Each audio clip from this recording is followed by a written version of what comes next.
Hey there and welcome back to XCOM 2.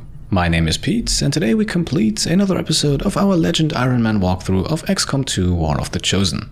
Last time we left off after what was undoubtedly one of the most chaotic episodes in this series so far. If you haven't watched it yet, then do yourself the favor and catch up on it. Either way, our campaign is in a slightly precarious situation at the moment. With 8 of our 9 highest ranking soldiers either tired or injured, we don't really have that much personnel to fall back on. And so today the first order of business is to assign Engineer Dylan Schmidt to the infirmary, where he will now double the rate at which our soldiers recover from their injuries. And not only that, we will now also fly over to the Templar HQ for what I believe is the first time. Avenger plotting new course. This will give us a further increase in healing rate and make sure that we have our soldiers back up on their feet as soon as possible.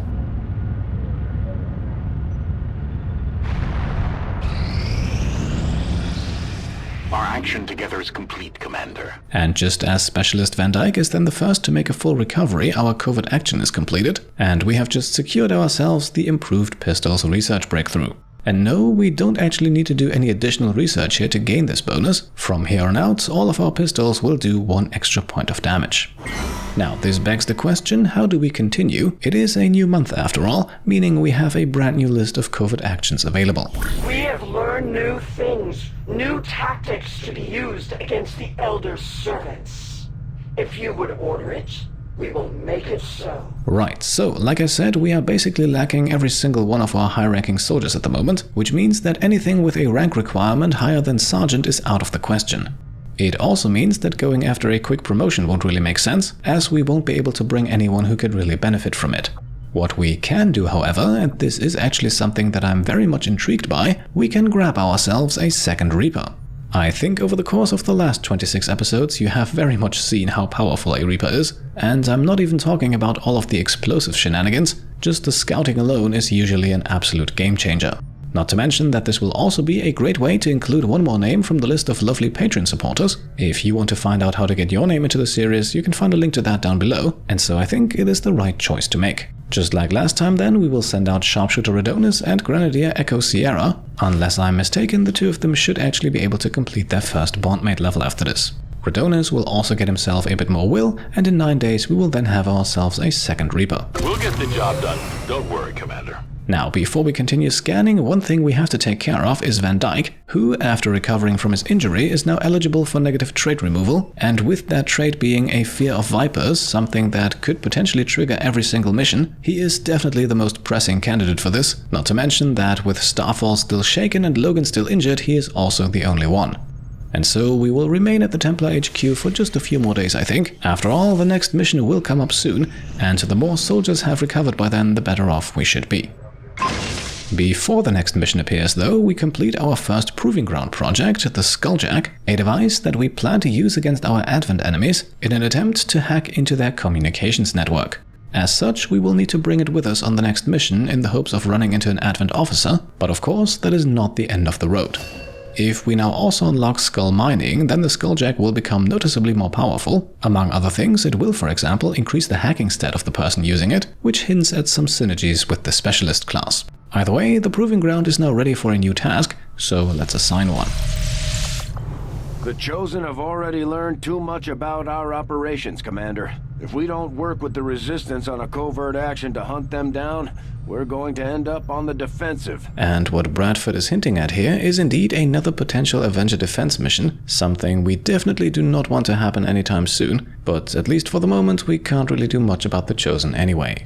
So instead, let us now assign our next Proving Ground project. As you can see, we have 2 potentially useful armor suits in the Exo and Spider suit. We could also spend Illyrium cores to obtain a randomized ammo or grenade item. We could also make ourselves a second Skulljack or research the skull mining project, but both of those are a bit too expensive at the moment, so instead we are going with Blue Screen Protocol, a specialized munition used against mechs. In the right hands, this should allow us to one-shot weaker mechanical units, and so once more it is all about the action economy, and this definitely helps with it. We'll get started right away, Commander. I'll send word when the project is complete. To continue scanning then, we will spend a few more days at the Templar HQ, although our stay is interrupted very soon. Right, so it looks like today's mission is going to be an Advent Retaliation, not necessarily what we want to face with a slightly decimated squad, but I guess we have no choice. Did your friends think I wouldn't notice this quaint little refuge of theirs. Now, despite the hunter spitting insults here, he is guaranteed to not show up on this one, so at least there's that. Still, this could be a tricky one. Let's see who we can actually bring. Setting course for West Africa.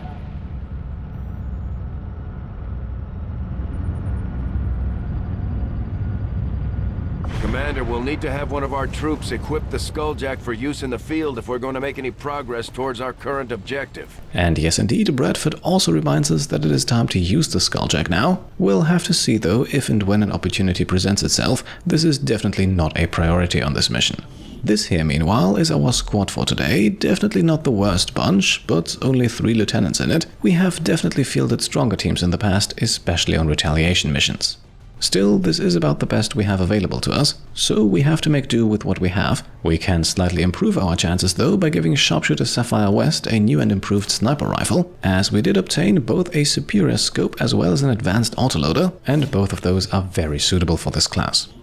Everyone else is already fully equipped, so we have the Skulljack on Helleboris. Again though, we'll have to see whether or not it comes into play.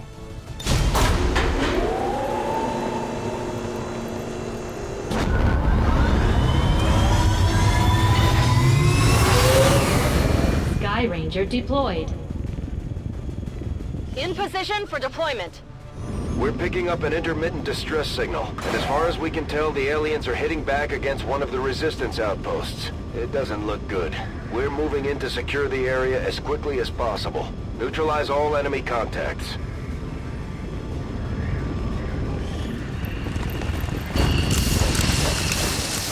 Menace 1-5, hostile forces are attacking the outpost. Eliminate all enemy units and protect those civilians. Advent came in hot and so did we. You won't have a concealed position for deployment on this one. Right, so as usual, no concealment on this one, except for Helleboris. We should be planning to run into about 4 enemy groups, I think, and for a change we want to do so fairly quickly. Otherwise, the aliens will start killing civilians, and we want to rescue at least 6 of the 13 currently scattered on the map. Verstanden. Bewege mich zum Ziel. So let's send our concealed ranger out to scout, which at least for the moment does not reveal anything, only buildings, but no enemies and also no civilians. And it was only after this move that I realized that we actually have an extra person with us here today. Thanks to the double agent resistance order, a heavy lancer has joined us, a welcome addition in what is most likely going to be a difficult fight. As you can see on the left here, they are not terribly strong and we actually have to keep them alive too. As far as I know, losing one of these Advent double agents would actually void the Untouchables achievement for not losing a soldier during the campaign, so while they can probably tank 1 or 2 hits for us, we don't want to put them into any unnecessary danger. On the enemy turn then, we spot our first alien pod, a Berserker, Purifier and Heavy Lancer, and we also lose our first civilian. Most likely it won't be the last. Knowing where our enemies are, then Helleboris can move up a bit and establish line of sight. Feindlicher Trupp entdeckt. Although for now he only maintains it on the Berserker, so let's get a bit closer. Bestätigt. Rücke aus. This now reveals the entire group, and for a change we do not go for the Overwatch ambush. Without concealment we would suffer some significant aim penalties, so instead we'll have Sharpshooter West open fire on the Lancer.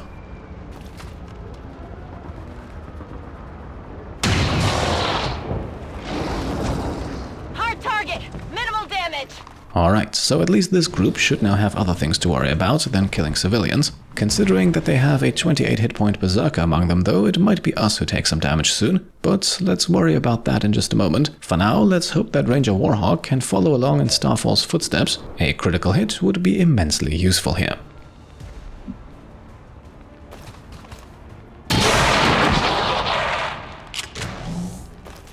Big deal. And he gets it, eliminating the Purifier in 1 shot, which means Templar Logan is now up next, who can first unleash his Lightning Hands ability on the Berserker.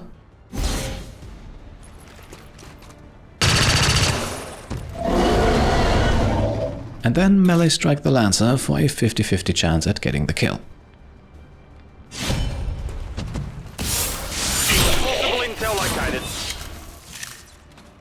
Target neutralized. Alright, so far so good. We pick up an expanded magazine and an advanced speed PCS too. That still leaves the Berserker though, and we will unfortunately not be able to kill it on this turn. So instead, let's move everyone into firing positions, but then attack it with our Lancer first. Maybe we get lucky and can stun it for a bit.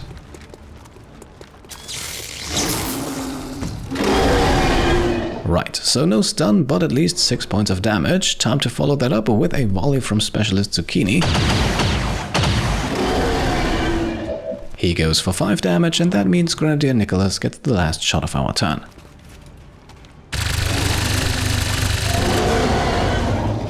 That one hits too, so we're off to a pretty good start, I'd say. Let's put Logan into parry mode and see who the Berserker targets.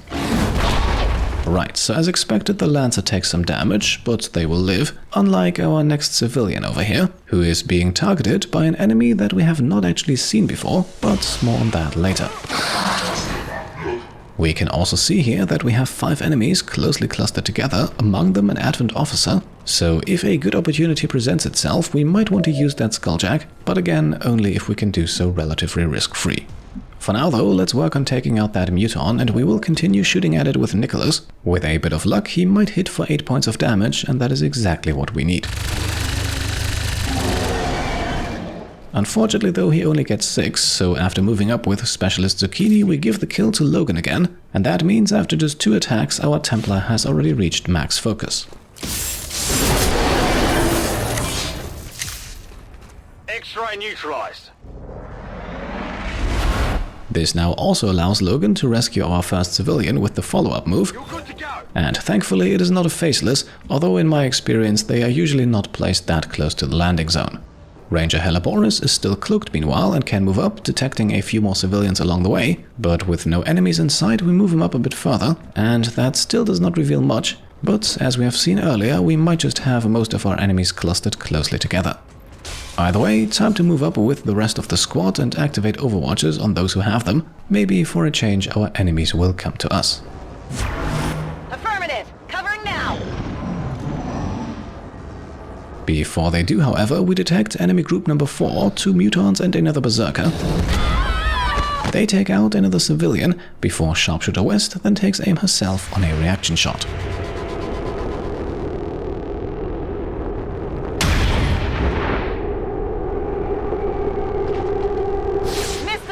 The Advent Captain would serve our purposes nicely, if it can be disabled. And yes indeed, the Advent Officer has just come into range. Unfortunately though, the Overwatch shot missed, so the pod is still inactive, but maybe another shot from Alyssa can change that and force our enemies to come a bit closer to us. Alright, and that one connects for 7 points of damage. And thankfully we learn that the officer is only accompanied by another purifier, so taking these 2 out and perhaps using the Skulljack in the process should be a comparatively easy task. And so let us actually go for the Skulljack immediately here. As you can see, the hit chance here is not guaranteed, but if it hits, it will take out the officer no matter what. Wurde entdeckt. Auf Ziel wird zugegriffen. We have complete access to the Advent psionic network. I have dedicated our systems to processing the new data, but we will need to work fast. It is only a matter of time before they detect our intrusion. Right, so this here is also another good reason why you would normally put the Skulljack on a specialist. Because of our current Dark event though, our enemies have insanely high-tech defenses anyway, so even on someone like Van Dyke, the chances would not look too rosy. Either way, we are not really after the intel anyway. What we want is the guaranteed network access, and access for us unfortunately also means death for the officer. Wir sind drin.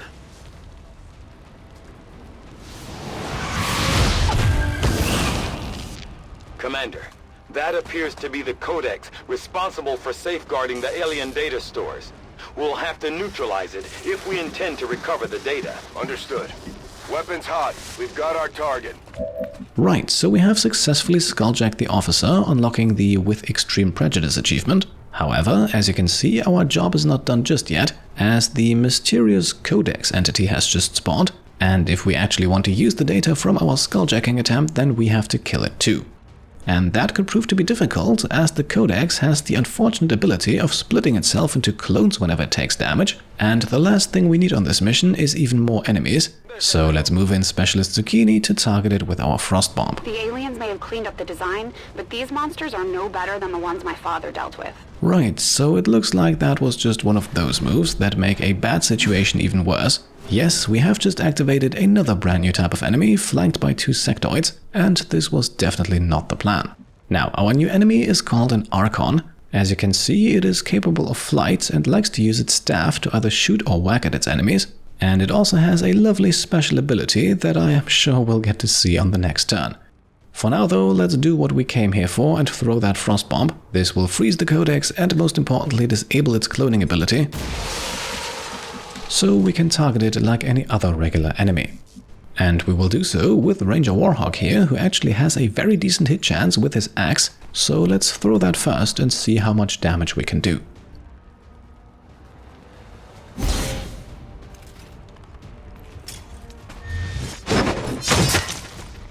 Now, originally I had planned to use a grenade, but seeing the hit chance on the shotgun here, I think that's what we use instead. After all, 9 points of damage are not outside of the realm of possibility.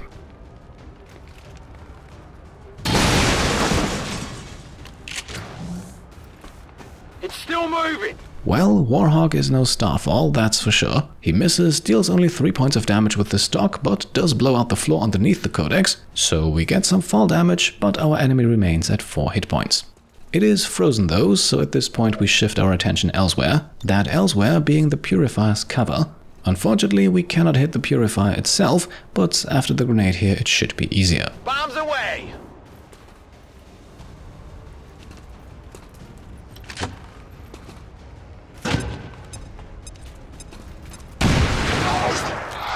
Once again then, we move up Logan and get lucky that we do not run into a Faceless. Go on, head to the ship! And with 2 points of focus, let us now use Volt for the first time, an ability that is guaranteed to hit, and because we have 2 points of focus, will even jump to another adjacent enemy. In this case, it is one of the sectoids, clearly marked in red here. Now, if you're wondering why we did more damage than advertised against the sectoid, that is because they are a psionic enemy, and against those Volt does slightly increase damage. Sadly, it only dealt minimum damage against the Purifier, but we have one last shot to take with our Stun Lancer. Maybe they can hit and deliver a bit more. Alright, looks like the Heavy Lancer wants to be included in our MVP poll. I can definitely not complain about them delivering an unexpected critical hit here. On the downside, we now have an inconvenient Faceless join the fight too, and the Archon also gets to act for the first time using what else but blazing pinions. This is very much their go-to ability, although it is not as dangerous as it takes an entire turn to set up.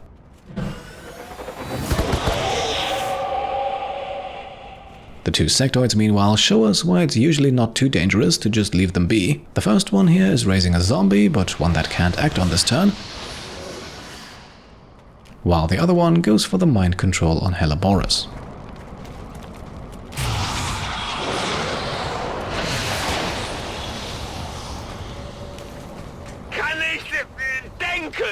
Now the mind control also succeeds, and as the trio of mutants here attempts to strike the next civilians, they also come into line of sight, and that means we now have another active group of enemies on the map, so things are definitely not going terribly well.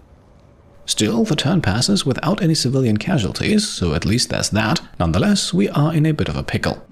Now, the most pressing threat are the blazing pinions, indicated by those orange beacons, because on the next enemy turn, explosives will rain down in all 4 of these spots, and I think the blast radius of these was actually increased in War of the Chosen. Previously, they did damage in a 3x3 radius with the beacon at the center. Now I think it's 5x5, so definitely a bit larger. That means our first order of business is to get everyone out of the blast zone, starting with Specialist Zucchini, who can then also use his combat protocol to take out the Codex for good. And in doing so, we also unlock the second achievement of today's episode. Excellent work, Commander. It appears some physical remnant of the Codex was left behind when it dissipated. Hopefully, it will provide some insight into the aliens' ongoing plans. With the Codex and its remains taken care of, up next are the sectoids. On the last turn they were not too dangerous, but of course we cannot allow the zombie and the mind control to persist. So let's send in Templar Logan here, once again with a 50-50 chance of delivering the killing blow.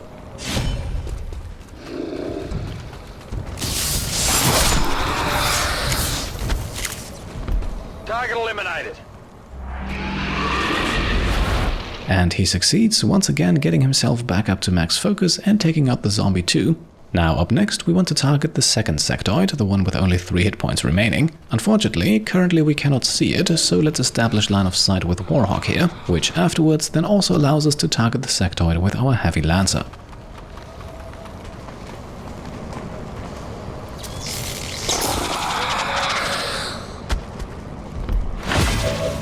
And once again the guy delivers. If he were a rookie and one of ours, he would now actually be due for a promotion. In this case though, he only breaks Helleboris's mind control. But that is extremely important too, as our ranger is currently sitting right in the blast radius of blazing pinions.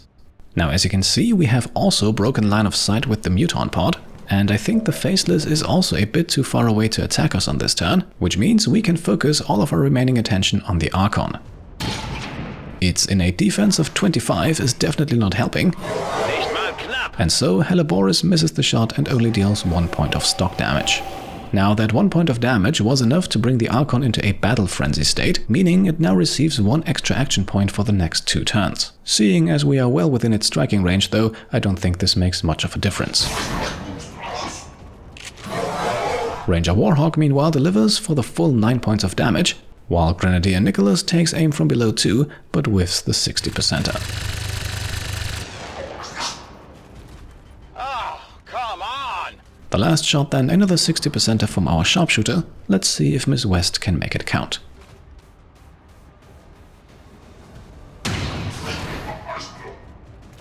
Alright, so all in all, not too bad. At this point, we can now sneak our Templar forward a bit and then end our turn. To begin the enemy turn, we are also greeted by another Faceless, and then the Archon swoops down and the carnage can begin.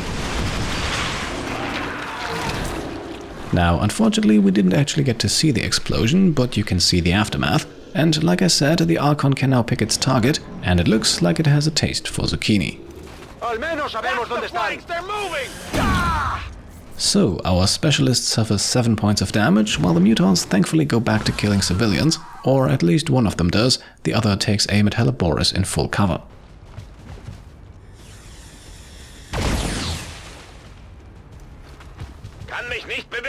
The Faceless then also moves in, but as expected cannot actually strike Logan on this turn, and so even though we are about to kill the Archon, we are not yet in the clear. Before we take out the Archon though, let's see what we can do about the Faceless with Helleboris. After all, he does have a 90% hit chance.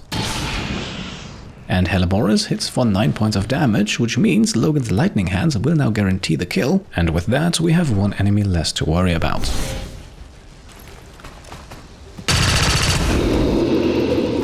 Hostile target down. Now Logan's turn is actually far from over yet. Moving to position. Up next we will move him as far over to the Archon as possible, but we will actually finish his turn with another Volt attack against Muton and Berserker. This deals some good damage, especially against the Muton, whose armor is completely bypassed, but we still have more.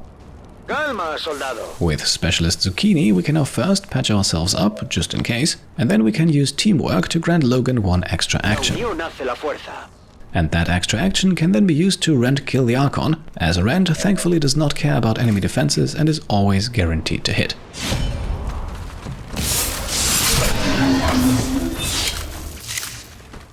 Target eliminated. So, Archon down, Templar at max focus yet again. Time to take out the Muton next, I think, even though we do have a 99% against the Berserker. But we have a chance to entirely remove an enemy from the battlefield here, and I think we need to take that.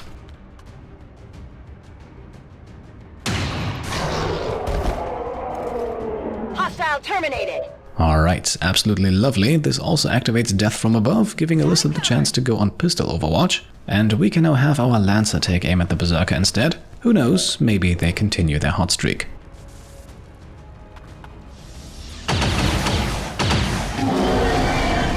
And they do, delivering 4 more points of damage. Let's hope the Berserker does not go after them as revenge on the next turn. Thanks to Run and Gun, Ranger Warhawk can then also put himself behind full cover on the high ground, and from here he has another lovely shot at our enemy. 8 more points of damage and we are still not done, although admittedly we are also moving Nicholas forward here in the hopes of attracting the Berserker's attention. Of course, while he's here, he might as well take the shot too.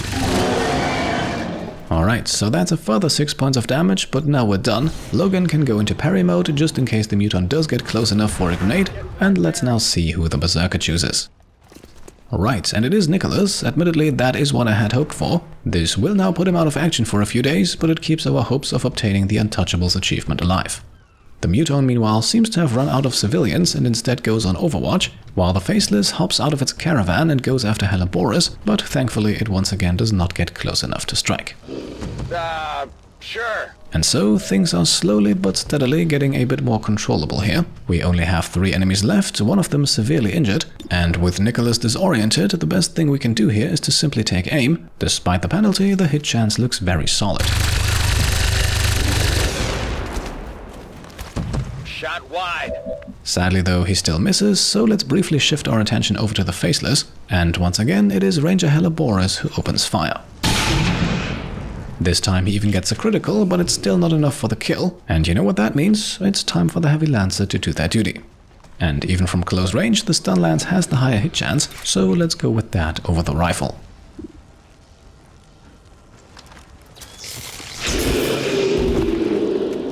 Alright, and for good measure we even get a critical here, not that we would have needed one.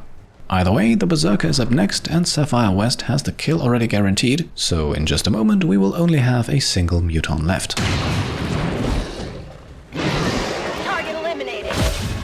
Now, first things first, let's get rid of the Muton's Overwatch, and an easy, risk-free way to do that is to use Zucchini's combat protocol.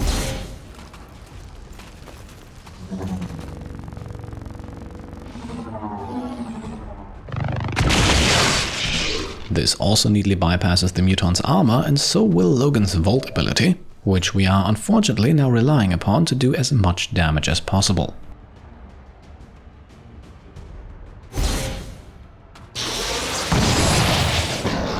Alright, so in an absolutely crucial move, Logan delivers 6 full points of damage, and that means that all out of ammunition, Ranger Warhawk now won't have to go for the super risky melee strike, and can instead just finish the Muton off with a regular grenade. Frag out! Menace 1-5, status confirmed. We're not picking up any additional contacts. The AO is clear. Status confirmed. Mission accomplished. And there we go, another mission of the type that could have gone better, but definitely could have gone much worse too. We did not lose anyone though, and the injuries to Zucchini and Finlay should be manageable. Our key personnel, like Templar Logan for example, remained unharmed. For the mission photo then, meanwhile, I actually would have loved to include the Heavy Lancer, but sadly there is no option for that, so we'll have to stick with the regular group shot before we make our way back to the base. We must never doubt the depths to which our enemy will sink in their misguided beliefs. Today's cruel ambush of Advent outreach squads again proves that we can no longer tolerate XCOM's commitment to the violence and cruelty of the old world.